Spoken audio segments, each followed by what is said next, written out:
ibu-ibu, saudara-saudari, kaum muslimin dan muslimat yang mudah-mudahan senantiasa dirahmati oleh Allah Subhanahu wa taala. Alhamdulillah, pertemuan kali ini merupakan pertemuan lanjutan dari pembahasan terkait dengan kitab haji dan umrah, yang mana di pembahasan terakhir sekali kita sudah membahas tentang keutamaan ibadah haji maupun umrah itu sendiri. Maka kita akan membahas di pembahasan yang pertama ini tentang tata cara pelaksanaan umrah, ya. Mengenal apa-apa yang akan dilakukan oleh orang yang melaksanakan umrah. Kemudian sebelum dilanjut, ikhwas sekalian, ada beberapa hal yang ingin disampaikan. Yang pertama terkait dengan orang tua yang membawa anaknya ke masjid, maka hendaknya diperhatikan anaknya untuk kemudian didampingi agar tidak kemudian mengganggu jamaah lain dan tidak mengganggu kekhusyuan di dalam ibadah dan juga dalam belajar. Kemudian juga bagi yang ingin bertanya atau menyampaikan pertanyaan bisa menggunakan tulisan atau juga bisa langsung. Kalau untuk penggunaan tulisan bisa disampaikan kapanpun, tetapi untuk penyampaian pertanyaan secara lisan disampaikan ketika sudah diberikan kesempatan untuk bertanya nanti. Ikhwas sekalian, membahas tentang masalah umrah. Umrah ini adalah ibadah yang secara pelaksanaannya relatif jauh lebih mudah dibandingkan haji. Jauh lebih mudah. Maka pembahasan tentang masalah umrah ini sederhana sekali. Sederhana.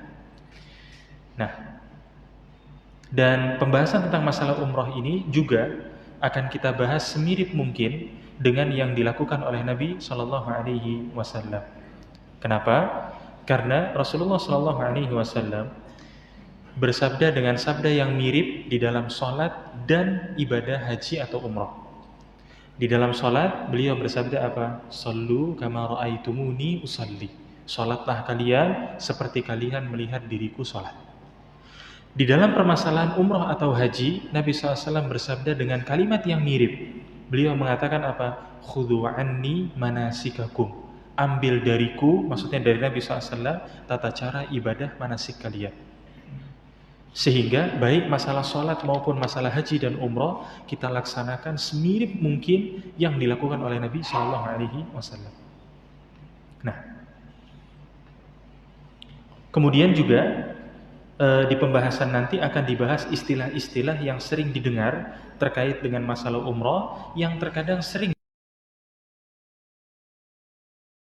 Mulai dari yang pertama yang akan kita bahas adalah tentang apa hal yang dilakukan pertama kali ketika seseorang akan. Yang pertama dilakukan adalah apa? Mandi sebelum ihram. Sebelum seseorang masuk di dalam ihram, ihram itu keadaan seseorang yang sudah berniat umrah atau haji, kemudian dia dikenakan larangan-larangan yang banyak. Itu disebut istilah ihram. Sebelum pelaksanaan ihram itu dilaksanakan, maka yang pertama kita lakukan adalah mandi. Sebagaimana yang disampaikan oleh sahabat Zaid bin Thabit radhiyallahu.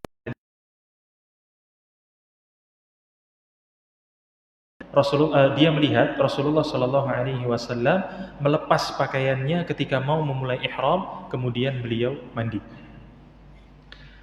Terus pertanyaannya, mandinya ini mandi yang seperti apa? Maka di dalam hadis tidak dijelaskan tata cara mandi ini, sehingga mandi ini dikembalikan kepada cara atau dikembalikan kepada orang yang mandi.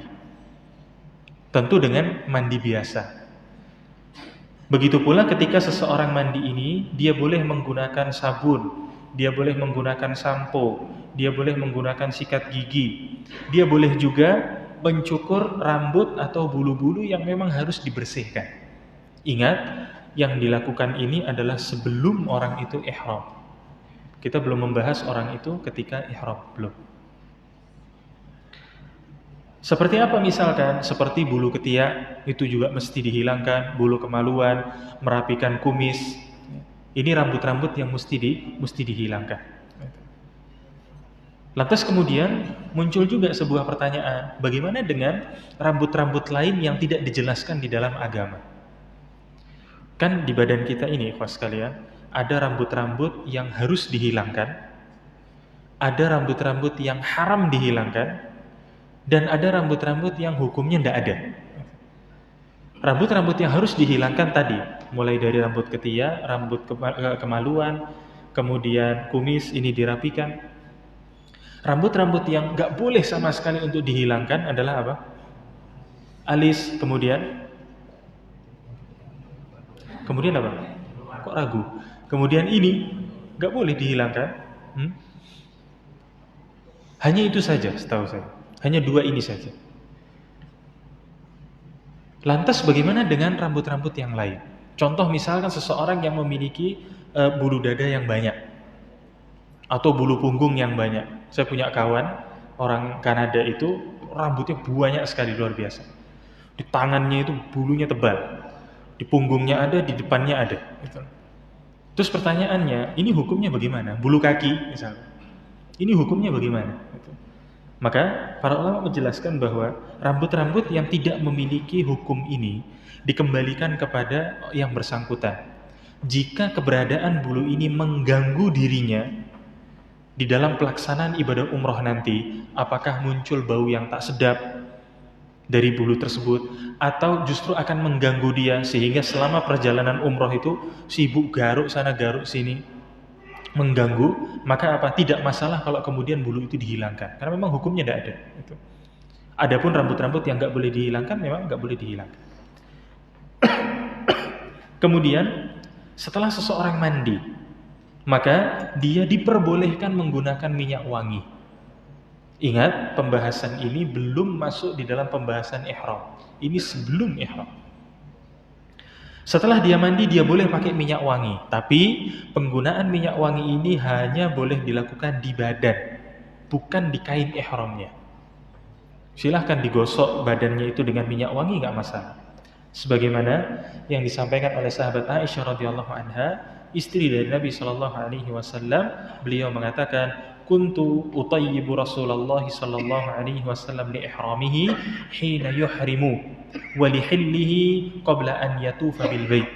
Bahwasannya aku memakaikan wewangian kepada Nabi sallallahu alaihi wasallam ketika hendak ihram. Jadi sebelum ihram, istrinya yang menggunakan atau memberikan wewangian. Kemudian apa? Begitu pula li ihramihi hina yuhrim wa li hillihi qabla an yatufa bil bait. Kemudian pada saat setelah tahallul, sebelum melakukan tawaf ifadah. Tawaf ifadah ini nanti akan dibahas di dalam pembahasan haji. Kemudian dalil yang mengatakan bahwa penggunaan minyak wangi ini sebelum ihram dilarang untuk di kain, sebagaimana yang disampaikan oleh sahabat Abdullah bin Umar radhiyallahu anhuma, bahwasanya dia mengatakan anna rajulan qala, ada seorang laki-laki mengatakan, ya Rasulullah, ma yalbasul muhrim minats thiyab, pakaian apa yang harus dilakukan oleh orang yang muhrim? Maka Nabi SAW bersabda, la talbasul qumusa walal amaim walal sarawilat walal baranis walal khifaf illa ahadun la yajidu na'lain falyalbas khuffain وَلْيَقْطَعْهُمَا أَسْفَلَ مِنَ الْكَعْبَيْنِ وَلَا تَلْبَسُوا مِنَ الثِّيَابِ شَيْئًا مَسَّهُ الزَّعْفَرَانُ أَوْ وَرَسٌ. Rasulullah SAW mengatakan, janganlah dia menggunakan gamis, jangan dia menggunakan sorban, jangan dia menggunakan celana, jangan dia menggunakan topi, jangan juga dia menggunakan khuf, sepatu yang menutupi mata kaki. Kecuali jika dia nggak punya sandal, maka dia boleh pakai khuf ini dengan syarat khufnya itu dipotong sampai berada di bawah mata kaki. Kemudian apa? Dan janganlah dia memakai pakaian atau menggunakan kain yang terkena za'faran atau waras. Za'faran atau waras ini dua jenis tanaman yang biasanya menimbulkan wangi, berwarna kuning dan menimbulkan wewangian. Terus kemudian setelah seseorang mandi, maka apa yang dilakukan? Pakaian yang harus dipakai adalah pakaian ihram, yakni 2 lembar kain. Pakaian ihram adalah 2 lembar kain, satu bagian untuk menutupi bagian pusar ke bawah, dan ini khusus bagi laki-laki, satu lagi untuk menutupi bagian atas. Adapun ketentuan pakaiannya bukan pakaian yang tidak berjahit. Kalau di dalam kitab-kitab fikih sering disebutkan apa? Larangan orang yang ihram adalah menggunakan pakaian berjahit. Sebetulnya kalimat pakaian berjahit ini gak ada di dalam hadis Nabi, gak ada. Makanya kalau ada orang yang melaksanakan umroh atau haji mendapati kain ihramnya itu ada benang jahitannya, tidak perlu risau. Karena ketentuannya bukan di jahitannya, bukan. Tetapi di apa? Di kain yang kemudian dibentuk dengan bentukan tubuh. Kain yang membentuk tubuh. Seperti baju yang kita pakai ini baju kain yang membentuk tubuh. Orang yang menggunakan celana itu juga membentuk tubuhnya. Maka yang dilarang oleh Nabi SAW adalah apa? Tadi yang dibahas. Jangan menggunakan gamis, jangan menggunakan serban, jangan menggunakan celana, jangan menggunakan topi. Ini semua pakaian-pakaian yang membentuk tubuh. Kenapa kok muncul istilah berjahit itu? Istilah ini dikeluarkan oleh para ulama supaya kita itu memahaminya gampang. Oh, nggak berjahit. Jadi seperti itu. Karena kalau dikatakan harus tidak boleh berjahit, maka bisa saja saya mengatakan saya beli kain, kemudian kainnya saya bentuk begini, tidak saya jahit, saya staples. Tapi saya bikin begini bentuknya, boleh apa enggak? Tidak boleh. Berarti bukan masalah jahitannya. Yang dipermasalahkan itu apa? Pakaian yang membentuk tubuh. Sedangkan untuk para wanita adalah menggunakan pakaian keseharian. Pakaian sehari-hari silahkan dipakai. Tentu yang menutup aurat, bukan pakaian sehari-hari yang nggak karuan. Dan juga apa? Walaupun penggunaan pakaian sebutannya itu pakaian keseharian, usahakan para wanita jangan juga menggunakan pakaian yang mencolok. Nggak boleh. Seperti ada, saya lihat berita itu, ada para wanita yang kemudian ketika pulang dari ibadah haji, semua perhiasannya dipakai. Gelangnya, kalungnya, ini dan sebagainya. Ini tidak perlu ya. Kebiasaan seperti ini tidak baik, tidak boleh. Nah, sehingga wanita menggunakan pakaian keseharian.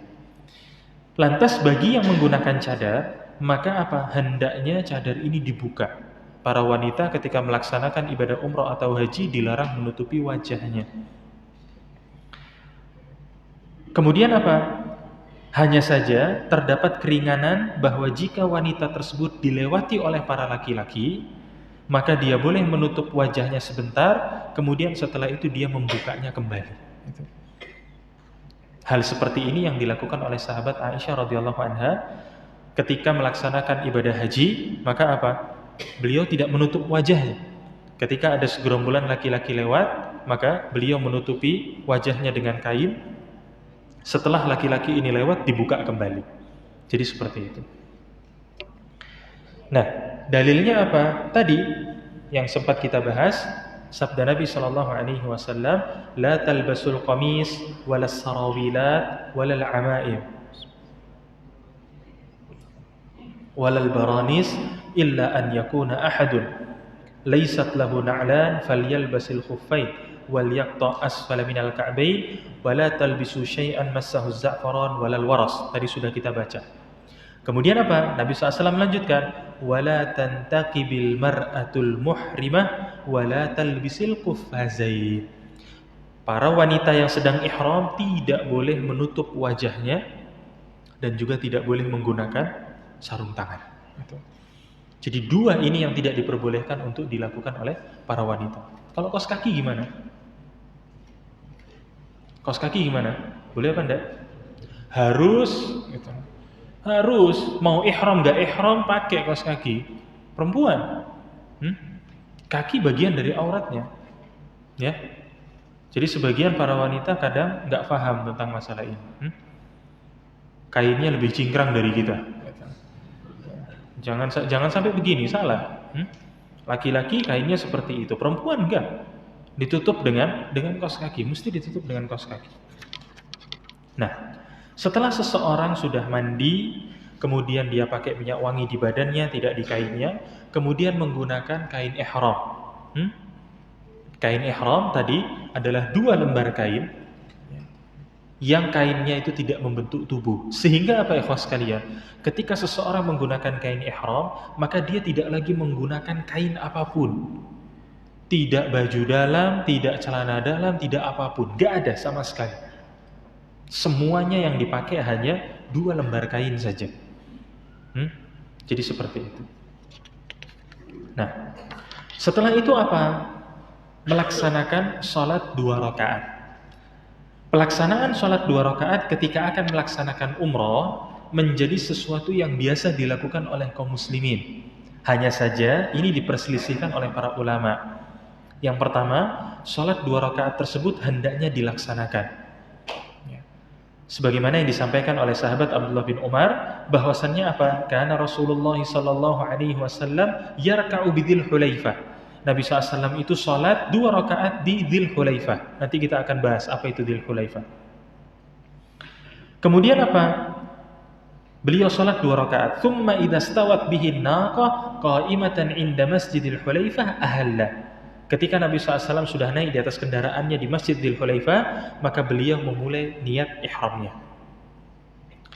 Hadis yang lain, sebagian ulama mengatakan sholat 2 rakaat ini tidak disyariatkan. Sebagaimana yang disampaikan oleh sahabat Anas bin Malik, bahwasannya apa? Nabi sallallahu alaihi wasallam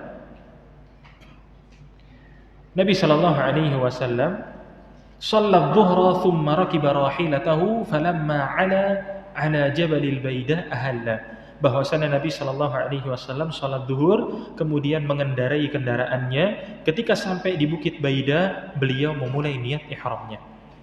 Maka di sini saya sampaikan yang menyatakan bahwa sholat 2 rakaat tidak disyariatkan memahami bahwa sholat yang dilakukan oleh Nabi Shallallahu Alaihi Wasallam adalah sholat zuhur yang diqashar. Sedangkan jika kita tidak datang pada waktu tersebut maka tidak perlu sholat. Wallahu a'lam, yang saya ikuti dalam masalah ini adalah pendapat pertama, yakni hendaknya seseorang yang akan memulai ibadah umrohnya melakukan sholat 2 rakaat. Setelah sudah selesai dari itu, maka apa?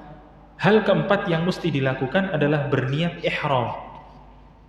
Saya tulis di situ, ihram di sini yang dimaksud adalah keadaan di mana seseorang masuk dalam sebuah situasi yang membuatnya haram melakukan hal-hal yang sebelumnya halal bagi dirinya. Ingat istilah takbiratul ihram? Ingat istilah itu? Kapan itu? Kapan itu? Tidak pernah dilakukan? Kapan itu takbiratul ihram? Ketika sholat. Takbir pertama itu disebut dengan takbiratul ihram. Kenapa kok disebut takbiratul ihram? Karena dengan takbir itu kita menjadi haram melakukan hal-hal yang sebelumnya halal. Sebelum kita takbir itu bicara boleh? Boleh nggak? Boleh. Sebelum takbir itu makan boleh? Minum boleh? Boleh. Melihat ke atas boleh? Boleh.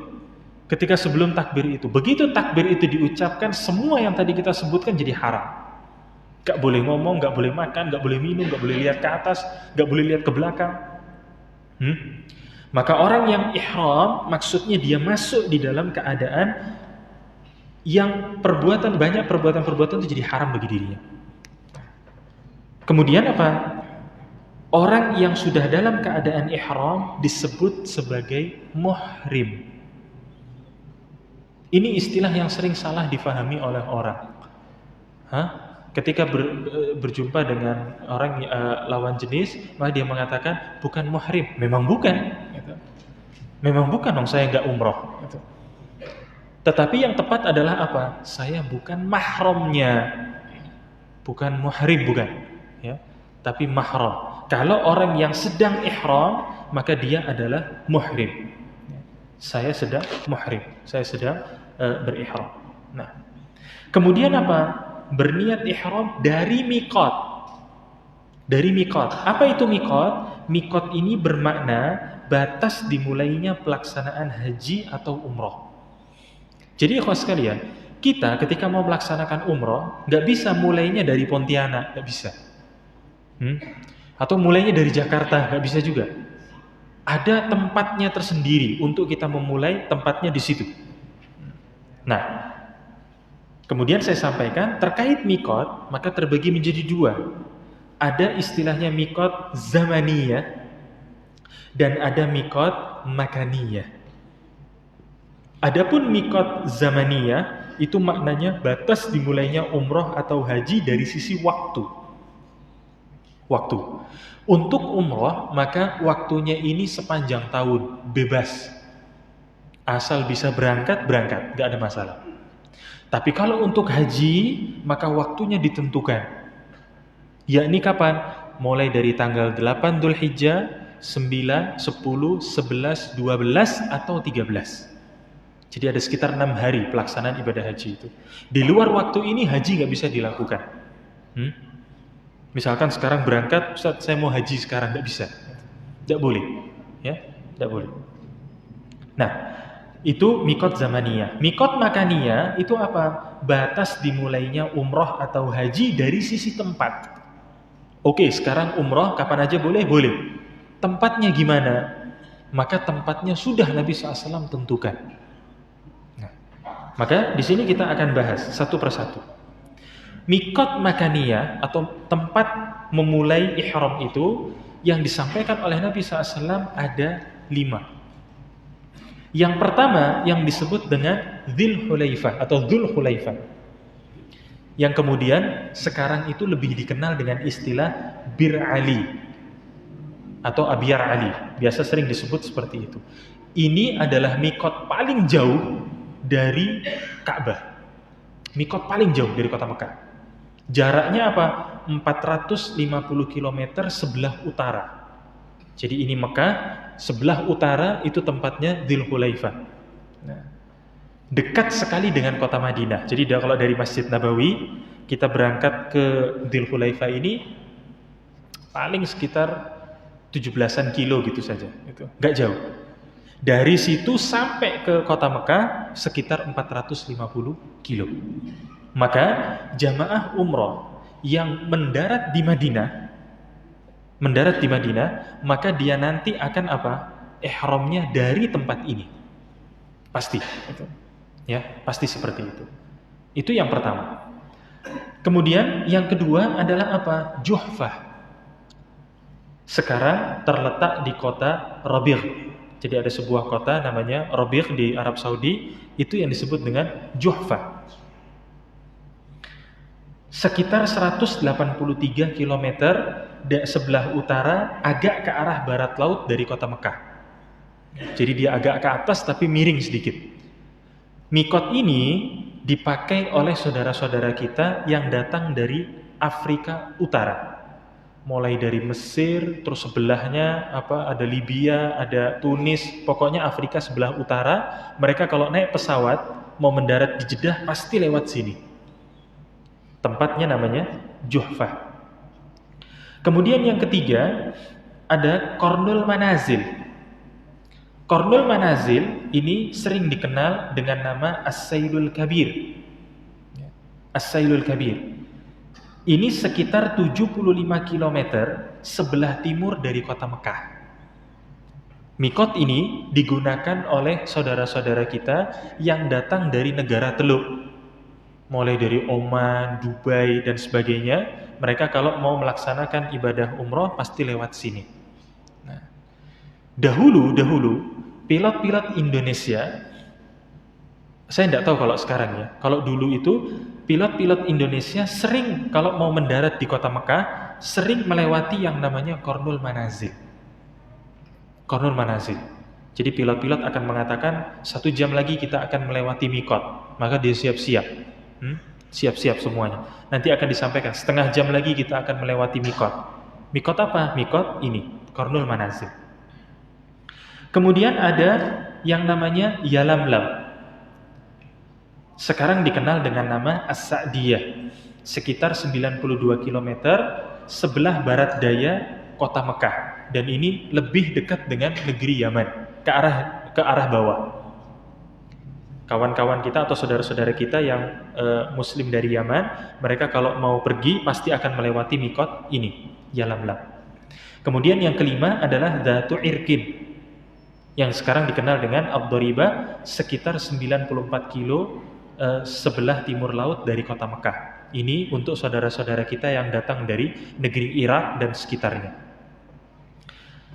Inilah ikhwan sekalian 5 tempat atau 5 titik di mana seseorang itu memulai ihram. Maka di situ saya sampaikan, penting, siapa saja yang melewati mikot kemudian tidak berniat di mikot tersebut, dia memang mau umroh, lewat di mikot tersebut tapi nggak niat. Apakah karena lupa atau sengaja? Maka apa? Pilihannya cuma 2. Dia mesti kembali ke mikot itu, atau dia teruskan perjalanannya tetapi diharuskan menyembelih kambing sebagai denda. Jadi seperti itu. Nah, sebagian kaum muslimin yang melaksanakan umroh, jika mereka itu pergi dari Indonesia dan akan mendarat di Jeddah, kalau Bapak lihat di situ saya cantumkan ada peta. Jeddah itu kan sebelah kirinya Mekah. Qarnul Manazil itu sebelah kanan. Maka kalau kemudian seseorang itu berangkat dari Indonesia dan mendarat di Jeddah, kemungkinan besar dia akan lewat Qarnul Manazil. Kemungkinan. Atau dia nanti akan lewat Yalamlam, lewat bagian bawah. Jadi seperti itu. Maka kalau kemudian kaum muslimin lewat tempat ini dan tidak berniat ihram, maka apa? Pilihannya cuma 2. Kita minta pilot ini untuk balik lagi. Atau apa? Kita teruskan saja kemudian kita sembelih kambing. Cuma 2 itu saja. Kemudian sebagian kaum muslimin memahami bahwa apa? Boleh Ustaz seseorang itu berniat ihram di Jeddah. Berniat ihramnya di mana? Di Jeddah. Ikhwah sekalian, pendapat seperti ini tidak pernah disampaikan oleh Nabi SAW, begitu pula oleh para sahabatnya dan ulama-ulama di bawahnya. Tidak ada sama sekali. Ya. Jadi jangan kemudian mau kalau disuruh ihramnya di Jeddah. Tidak mau, tidak boleh. Karena nanti apa? Akan ada denda yang menanti kita. Dalilnya apa? Bersumber dari sahabat Ibnu Abbas radhiyallahu anhuma, bahwasanya dia mengatakan waqata Rasulullah sallallahu alaihi wasallam. Jadi Rasulullah sallallahu alaihi wasallam telah menentukan mikot. Ini sudah ditentukan oleh beliau. Sudah ditentukan. Apa itu? Li ahlil Madinah Dzulhulaifah. Untuk penduduk kota Madinah apa? Dzulhulaifah tadi yang kita sebut. Wa li ahli Syam Juhfah. Dan untuk negeri Syam itu apa? Juhfah. Wa li ahli Najdin Qarnul Manazil. Untuk ahli Najd itu Qarnul Manazil. Wa li ahli Yaman Yalamlam. Dan untuk negeri Yaman itu Yalamlam. Qal, maka Nabi SAW bersabda, fahunna lahun waliman ata alaihinna min ghairi ahlihin mimman aradal hajj wal umrah. Tempat itu bagi orang-orang yang telah disebut. Jadi Nabi SAW mengatakan hunna lahun, tempat itu adalah mikot bagi penduduknya. Maksudnya apa? Orang Madinah kalau mau melaksanakan umrah mesti lewat Dzulhulaifah.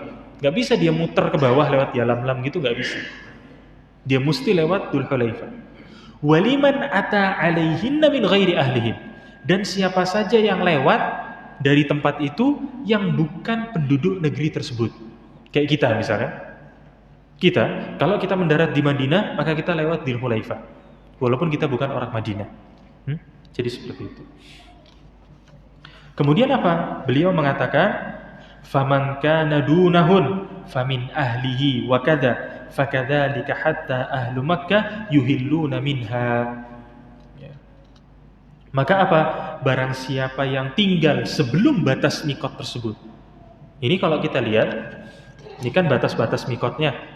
Tayyib, kalau misalkan sekarang ada seseorang mengatakan saya penduduk Mekah, saya tinggal di Mekah. Terus gimana saya kalau mau umroh? Saya harus keluar dulu misalkan ke Madinah dulu? Enggak. Nabi SAW mengatakan apa? Dia cukup berihram di tempat tinggalnya. Enggak perlu jauh-jauh. Cukup berihram, dia mandi, pakai pewangian, apa segala macam, dia pakai kain, kemudian setelah itu dia berniat di rumahnya bisa. Ya, seperti itu. Kemudian di dalam hadis yang lain bersumber dari Abu Zubair bahwasannya apa? Annahu sami'a Jabir bin Abdullah radhiyallahu anhuma yus'al anil muhil, bahwasannya sahabat Jabir bin Abdullah ditanya tentang tempat memulai talbiyah atau mikot. Maka apa? Dia mengatakan, ahsibuhu rafa'a ila Nabi sallallahu alaihi wasallam.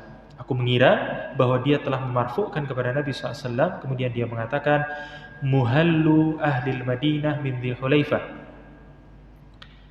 Tempat memulai talbiyah atau mikot bagi penduduk Madinah adalah Dzul Hulaifah, wat tariqul akhar al-Juhfah, jalan yang lain adalah Juhfah, wa muhallu ahlil Iraq min Dzati Irkin, dan orang-orang dari Irak, penduduk Irak itu dari Dzatu Irkin, wa muhallu ahli Najdin min Qarnil Manazil, penduduk Najd itu dari Qarnul Manazil, wa muhallu ahli Yaman min Yalamlam, dan penduduk Yaman itu dari Yalamlam.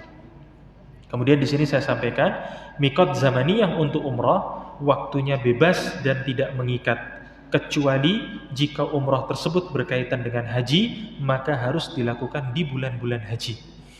Bulan-bulan haji itu kapan? Bulan-bulan haji itu kapan? Allah Subhanahu wa taala berfirman, al-hajju ashhurum ma'lumat. Haji itu ada di bulan-bulan yang sudah ditentukan atau sudah diketahui. Kapan itu? Mulai dari Syawal, Zulqa'dah, dan Dzulhijjah. Jadi seseorang kalau mau melaksanakan ibadah haji, kan dia mesti umrah dulu. Kan gitu. Umrahnya ini mesti dilakukan di bulan-bulan haji. Tinggal dia pilih mau bulan Syawal, mau bulan Dzulhijjah, atau mau di bulan Zulqa'dah atau di bulan Dzulhijjah. Nanti untuk pelaksanaan ibadah hajinya dimulai pada tanggal 8, 9, 10, 11, 12 atau 13 Dzulhijjah. Jadi seperti itu. Kemudian di sini saya sampaikan sampai di titik ini jamaah umroh belum dianggap ihram. Jadi walaupun dia sudah persiapkan semuanya, maka apa? Dia belum dianggap ihram. Jadi ada sebuah pemahaman yang agak keliru, ikhwas sekalian, yang dimiliki oleh sebagian kaum muslimin. Sebagian kaum muslimin di kita ini sangat khawatir dengan kain putih yang 2 lembar itu. Begitu disuruh praktek, ayo Pak, kita praktek, enggak mau Ustaz. Kenapa? Kalau saya pakai ini, saya nggak bisa potong kuku, saya nggak bisa. Enggak, bukan, belum. Kain itu bukan kain keramat. Makanya penggunaan kain tersebut tidak akan membuat seseorang menjadi muhrim, enggak. Walaupun kita sekarang sudah siap, sudah sampai di mikot nih misalkan, sudah siap, kita belum dianggap orang yang ihram. Nah, gimana caranya seseorang untuk kemudian menjadi seorang yang muhrim? Itu nanti insya Allah akan kita bahas di pekan yang akan datang.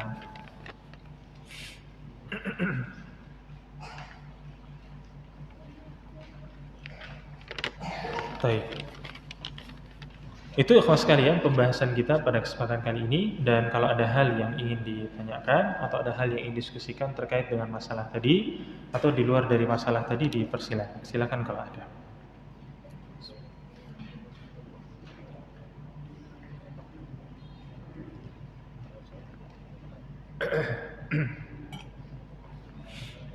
Baik. Di sini ada sebuah pertanyaan. Di zaman modern sekarang ini ada yang namanya mengedit foto, yang pada awalnya wajahnya penuh dengan jerawat kemudian menjadi mulus, yang awalnya hitam menjadi putih. Bagaimana status hukum hal terkait perbuatan tersebut? Ikhwas sekalian, terkait dengan hukum foto memang para ulama berselisih dalam masalah ini. Ada yang menyamakan foto ini seperti lukisan, ada juga yang tidak menyamakan foto dengan lukisan. Rasulullah SAW melarang dan melaknat orang-orang yang melukis atau yang minta dilukiskan. Itu nggak boleh. Tetapi untuk masalah foto, sebagian ulama mengatakan sama saja, apa bedanya? Tapi Syekh Utsaimin rahimahullah memiliki sebuah analogi yang cukup sulit untuk dibantah tentang masalah foto. Foto. Yang kita bahas sekarang hukum fotonya, bukan masalah memajang foto, itu beda lagi. Yang kita bahas adalah hukum foto. Beliau mengatakan bahwa kalau misalkan seseorang menulis di kertas, misalkan Bismillahirrahmanirrahim, Alhamdulillahirabbil alamin, dia tulis, kemudian dia masukkan ke dalam mesin fotokopi. Kemudian kan keluar tuh Hasilnya kan keluar dari mesin fotokopi. Sekarang pertanyaannya, itu tulisan yang keluar itu tulisan fotokopi atau tulisan saya? Atau tulisan manusia? Hah? Tulisan fotokopi. Fotokopi bisa nulis? Tidak bisa. Berarti itu tulisan saya. Hanya mesin ini kemudian apa? Mesin ini kemudian memperbanyak tanpa sama sekali merubah apa yang saya tulis. Tidak ada. Berbeda dengan lukisan. Lukisan itu apa? Hasil imajinasi orang. Dia lihat sesuatu, kemudian dia masukkan dalam otaknya, dia imajinasikan di dalam otaknya, kemudian dia tuang di dalam gambar. Hah? Jadi seperti itu. Maka beliau mengatakan foto tidak sama dengan gambar, tidak sama. Jadi seperti itu. Nah, kemudian tentang permasalahan ini, dan wallahu alam dalam masalah ini saya mengikuti pendapat beliau bahwasanya foto ini tidak sama dengan gambar. Tetapi kalau kemudian yang ditanya hukum memajang foto, ini tidak boleh. Hah? Terlebih lagi sebagian kaum muslimin terkadang majang foto keluarganya itu di ruang tamu. Semua, istrinya, anak perempuannya, semuanya. Terus kemudian tamunya duduk langsung melihat ke arah foto tersebut. Seakan-akan tuan rumahnya mengatakan, ini adalah istri saya, silakan pandangi sampai kapanpun. Lah terus untuk apa sekarang dipajang kalau kayak gitu? Apa tujuannya sekarang? Maka memajang foto ini para ulama sepakat bahwa hal itu gak boleh dilakukan. Bahkan Syekh Utsaimin sendiri ketika ditanya apa hukum memajang foto, gak boleh. Majangnya itu gak boleh. Silakan kalau mau foto-foto, silakan masukkan album, tutup, simpan. Ketika nanti mau lihat lagi, buka lagi. Jadi seperti itu. Adapun mengedit foto ini sekarang pertanyaannya tujuannya apa? Tujuannya apa? Hah? Tujuannya apa? Jika tujuannya tadi untuk kemudian dipajang, maka nggak boleh. Jika tujuannya adalah apa? Supaya ketika ta'aruf pernikahan calonnya senang. Ini penipuan. Namanya orang mau nikah harus jujur. Penipuan namanya. Ketika saya mau menikah itu mertua saya itu minta foto saya. Akhirnya apa? Saya foto pakai HP di dokter gigi pada saat itu. Lagi ngantri dokter gigi di tempat tunggunya, saya foto gini. Sudah, saya kirim begitu saja. Nggak ada saya edit, nggak ada apa. Terus keadaannya kayak gitu, belum mandi lagi gitu pada saat itu. Jadi nggak boleh ya. Nah, maka tujuan dari pengedit ini untuk apa? Wallahu alam, kalau yang saya lihat, edit ini tujuannya adalah supaya indah untuk kemudian dipajang, nggak terlalu malu-maluin. Jadi sebaiknya hal seperti ini ditinggalkan. Dan bahkan perbuatan seperti ini bisa masuk di dalam merubah ciptaan Allah Subhanahu Wa Taala. Dan itu yang nggak boleh. Seseorang rahangnya besar, kemudian diedit jadi kecil, ini nggak boleh mas sekali. Ini sudah masuk di dalam perbuatan menggambar. Jadi ini nggak boleh dilakukan. Kemudian yang berikutnya, bagaimana hukum mengumumkan kematian seseorang dengan menggunakan mic di masjid agar anggota fardu kifayah dapat segera mendapatkan informasi tersebut dan menyegerakan kewajiban daripada tim fardu kifayah itu sendiri, seperti memandikan, mengkafankan, dan lain-lain. Karena di dalam kitab Fathul Bari disebutkan an-na'yu laisa mamnu'an kulluhu wa innama nuhiya amma kana ahlul jahiliyah yasna'unahu fakanu yursiluna man yu'lin bi khabari mautil mayyit ala abwabid duwar wal aswaq. Jadi dikatakan bahwa pengumuman an-na'yu, mengumumkan kematian itu tidak dilarang secara keseluruhan. Tetapi yang dilarang itu adalah seperti yang dilakukan oleh orang-orang jahiliyah yang mereka itu mengutus utusan untuk mengumumkan kabar kematian mayit itu di rumah-rumah orang dan juga di pasar. Terkait dengan masalah mengumumkan kematian di masjid, ini ada dua keadaan. Keadaan yang pertama, jika kaum muslimin tidak mengetahui kabar kematian seseorang, maka tidak masalah kalau kemudian masjid mengumumkannya. Tapi kalau kemudian Warga sekitar sudah tahu semuanya bahwasannya ada seseorang yang wafat. Ada seseorang yang wafat. Telah wafat ini dan lain sebagainya, maka pengumuman seperti ini nggak perlu dilakukan. Ingat, jika yang dibahas adalah mengumumkan orang meninggal. Tapi kalau mengumumkan akan dilaksanakan sholat, ini tidak masalah. Beda ya? Beda. Mengumumkan kematian seseorang dan mengumumkan akan dilaksanakan sholat jenazah, ini dua hal yang berbeda. Kalau akan dilaksanakan sholat jenazah, maka silakan diumumkan. Ini tidak masalah. Tapi kalau hanya sekedar innalillahi wa inna ilaihi rajiun, telah meninggal fulan bin fulan, ini tidak perlu dilakukan di masjid jika apa? Warga sekitar sudah pada tahu. Jadi tidak perlu dilakukan hal tersebut. Adapun tim fardu kifayah, supaya tim fardu kifayah tahu, sekarang sudah ada yang namanya grup WA.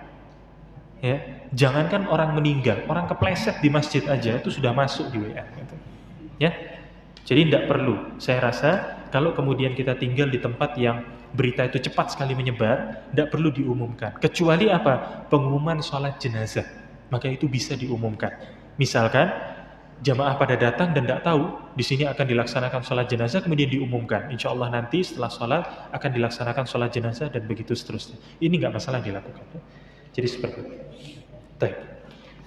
Kita cukupkan akhwat sekalian pembahasannya. Wassallallahu ala nabiyina Muhammadin wa ala alihi wa sahbihi ajma'in. Subhanakallahumma bihamdika asyhadu an la ilaha illa anta astaghfiruka wa atubu ilaik.